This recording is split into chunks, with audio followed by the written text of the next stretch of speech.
ആളോട് മലക്ക് പറയുന്നത് ഫബസറുകൽ യൗമ ഹദീദ്, നിന്റെ കണ്ണിന് ഇന്ന് നല്ല മൂർച്ചയുണ്ടല്ലോ, ഒന്ന് നോക്കിക്കോളൂ.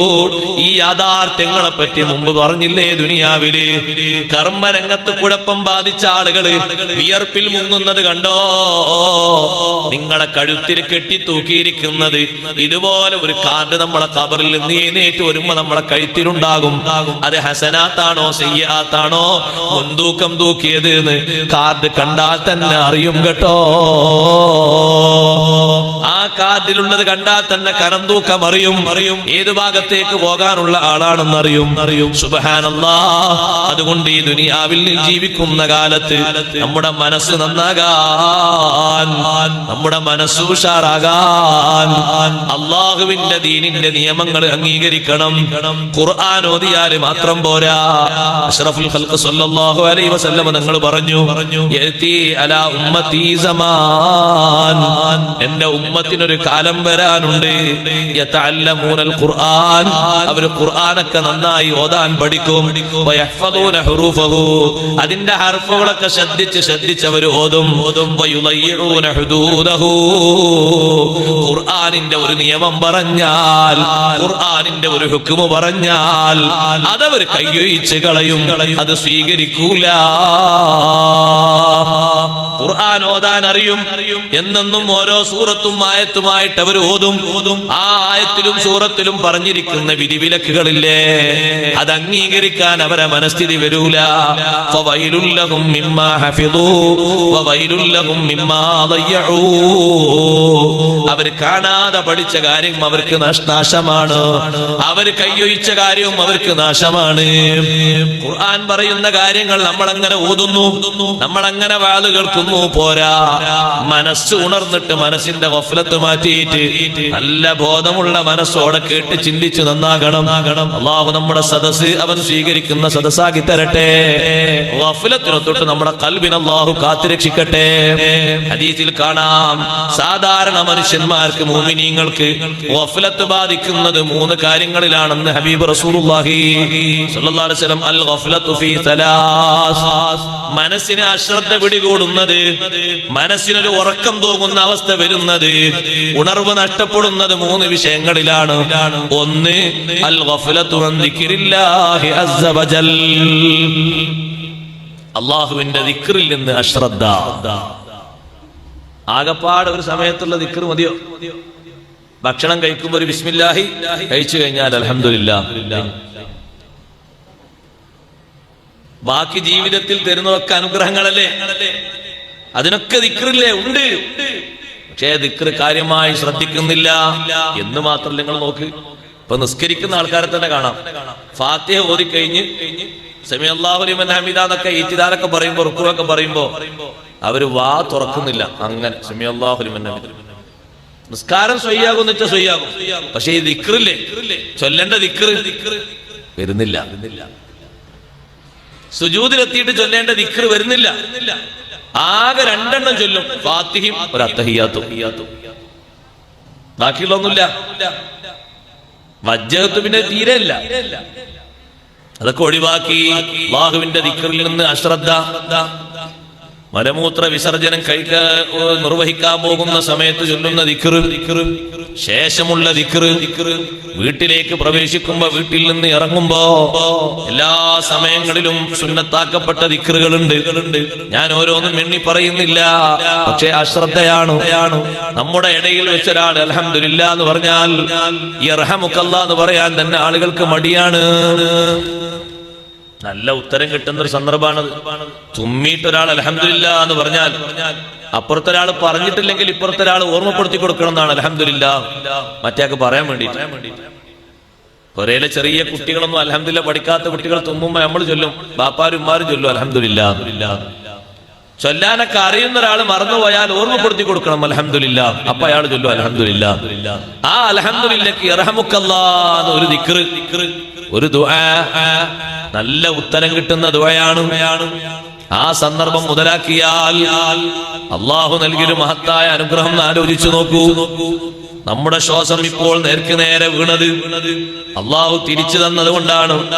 നമ്മളെ ഒരു കഴിവും കൊണ്ടല്ല, നമ്മുടെ ആരുടെയും കഴിവതിന്റെ പിന്നിലില്ല. തുമ്മിയിട്ട് എനിക്ക് ശ്വാസം നേരെ കിട്ടിയത് എന്റെ കഴിവ് കൊണ്ടാണോ? അല്ല. എന്റെ ബാപ്പയുടെ കഴിവ് കൊണ്ടാണോ? അല്ല. ഏതെങ്കിലും ഒരു വൈദ്യന്റെ കഴിവ് കൊണ്ടാണോ? അല്ല. അള്ളാഹു അനുഗ്രഹിച്ചു തന്ന ഒരേ ഒരു കഴിവ് കൊണ്ടാണ് അത് ലഭിക്കുന്നത്. അതിന് അള്ളാഹുവിനെ എത്ര സ്തുതി പറഞ്ഞാലും മതിയാകൂല. അൽഹംദുലില്ലാഹ്. ഒരാൾ ഒരു പ്രാവശ്യം തുമ്മുന്ന സമയത്ത് അയാളുടെ ശരീരത്തിന്റെ വിവിധ ഭാഗങ്ങളിലുള്ള കേടുകളൊക്കെ നീങ്ങുകയാണ്, അസ്വസ്ഥതകൾ മാറുകയാണ്, ക്ഷീണം മാറുകയാണ്. അഥവാ അയാൾക്ക് എന്തെങ്കിലുമൊക്കെ തലവേദനയോ പല്ലുവേദനയോ മറ്റോ ഒക്കെ ഉണ്ടെങ്കിൽ അതിന് വരെ ആശ്വാസം ലഭിക്കുകയാണ്. ഒരു ഗുളികയും മരുന്നും കുടിക്കാതെ ഇത്രയും നല്ലൊരു മരുന്ന് തന്ന അള്ളാഹുവിന് എത്രമാത്രം വലിയ സ്തുതി പറയണം. അൽഹംദുലില്ലാ മറക്കാൻ പറ്റുമോ? വിടാൻ പറ്റുമോ?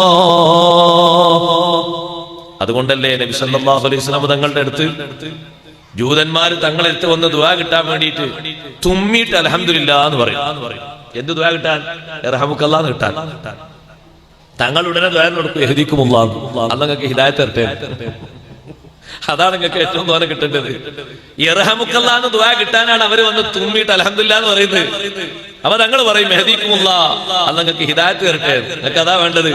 നിങ്ങൾക്ക് ആയുരാരോഗ്യ സുഖത്തെക്കാൾ കൂടുതൽ നിങ്ങൾക്ക് വേണ്ടത് ഈമാനാണ്, ഹിദായത്താണ്. പക്ഷേ ആ ഒരു ദുആഇന് വലിയ മഹത്വമുണ്ട്. അതുകൊണ്ടാണല്ലോ നിസ്കാരത്തിൽ ഒരാളങ്ങനെ തുമ്മിയാൽ ഫാത്തിഹ ഓതുന്ന സമയത്താണെങ്കിൽ അൽഹംദുലില്ലാ എന്ന് പറഞ്ഞാൽ ഫാത്തിഹന്റെ മുവാലാത്ത് മുറിയും. സൂറത്ത് ഓതുന്ന സമയത്താണെങ്കിൽ തുമ്മിയിട്ട് അൽഹംദുലില്ലാ എന്ന് പറയാം. ഫാത്തിഹ കഴിഞ്ഞിട്ടും അൽഹംദുലില്ലാ എന്ന് ഫാത്തിഹന്റെ ഇടയിൽ വെച്ച് തുമ്മിയ സ്തുതിക്ക് പറയണം. തുമ്മിയതിന് ഫാത്തിഹന്റെ ഇടയിൽ തുമ്മിയതിന് ഫാത്തിഹ കഴിഞ്ഞിട്ട് അൽഹംദുലില്ലാ എന്ന് പറയണം. അത് കേൾക്കുന്ന ഒരാള് തിരിച്ചു ദുആ ചെയ്യണം. യർഹമുക്കല്ലാ എന്ന് ഡയറക്റ്റ് ആയി ദുആ ചെയ്യരുത്. അത് നിസ്കാരം ബാത്തിലാകാനുള്ള വഴിയാകും. പക്ഷേ അദ്ദേഹത്തിന് അല്ലാഹു റഹ്മത്ത് ചെയ്യട്ടെ എന്ന നിലക്കൊരു ദുആ നടത്തണം. ആ അൽഹംദുലില്ലാ പറഞ്ഞിട്ട് യർഹമുക്കല്ലാ എന്ന് തിരിച്ചു ദുആ പറയുമ്പോ ആ ദുആഇന് അല്ലാഹു വലിയ സ്വീകാര്യത നൽകുന്നുണ്ട്. അതുകൊണ്ടല്ലേ മനസ്സ് നല്ല ഉണർന്ന മഹാന്മാർ ഒരു യർഹമുക്കല്ലാ വിടൂല. നിങ്ങൾ കേട്ടിട്ടില്ലേ വലിയ പണ്ഡിതനായ ഇമാം അബൂ ദാവൂദ് റളിയല്ലാഹു അൻഹു, അവരെ കിതാബ് ഇന്നും ആലിമീങ്ങൾ മുത്തഅല്ലിമീങ്ങളൊക്കെ ഓതുന്ന കിതാബാണ്.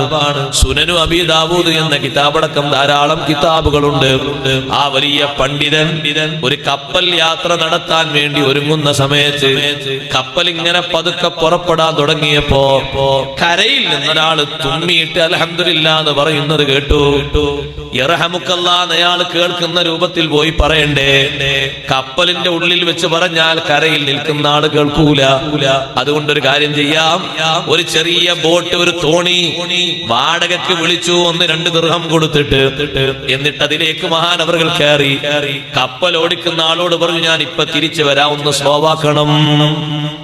യാത്രക്കാര് പറഞ്ഞു, ഈ അബൂദാവൂദ് ഇമാമിന് എന്ത് കേടാ, ഒരാൾ തുമ്മിയിട്ട് അൽഹംദുലില്ലാ ചൊല്ലിന് മറുപടി പറയാൻ പോകാണ് ഇപ്പോ.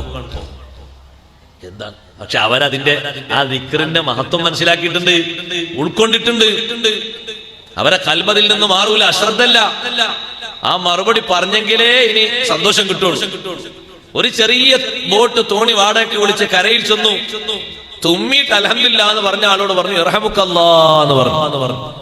തിരിച്ചു വന്നപ്പോ ആൾക്കാർ പറഞ്ഞു, ആൾക്കാർ കളിയാക്കൊന്നുമില്ല, കാരണം ഇതൊരു വലിയ പണ്ഡിതനല്ലേ, വലിയൊരു ആലിമാണ്, ഒരുപാട് സുന്നത്തുകൾ സൂക്ഷിച്ച് ജീവിതത്തിൽ മറ്റുള്ള ആളുകൾക്ക് കാണിച്ച് പകർത്തി കൊടുത്ത മഹാനാണ്. പക്ഷെ എന്നാലും ഒരു ഇർഹമുക്കല്ലാഹ്ക്ക് വേണ്ടി സഹിക്കുന്ന ഒരു ത്യാഗം, അൽഹംദുലില്ലാ എന്ന് ചൊല്ലിയ ദിക്റിന് പകരം ഇർഹമുക്കല്ലാഹ് എന്ന് ദ്വാരക്കാൻ വേണ്ടി ഇത്ര ത്യാഗം ചെയ്ത് മഹാനവറുകൾ അവിടെ പോയി തിരിച്ചു വന്നു. കപ്പലിലുള്ള ആളുകളൊക്കെ ഇതിനെപ്പറ്റി ചർച്ചയിലായി ഇങ്ങനെ മുന്നോട്ട് നീങ്ങുമ്പോ കപ്പലിന്റെ ഉള്ളിൽ നിന്നൊരു അശരീരി മുഴങ്ങുന്നു, യാ അഹ്ലസ് സഫീന, ഓ കപ്പൽ യാത്രക്കാരെ, ഇന്ന അബാ ദാവൂദ ഇശ്തറൽ ജന്നത മിനല്ലാഹി ബിദിർഹം.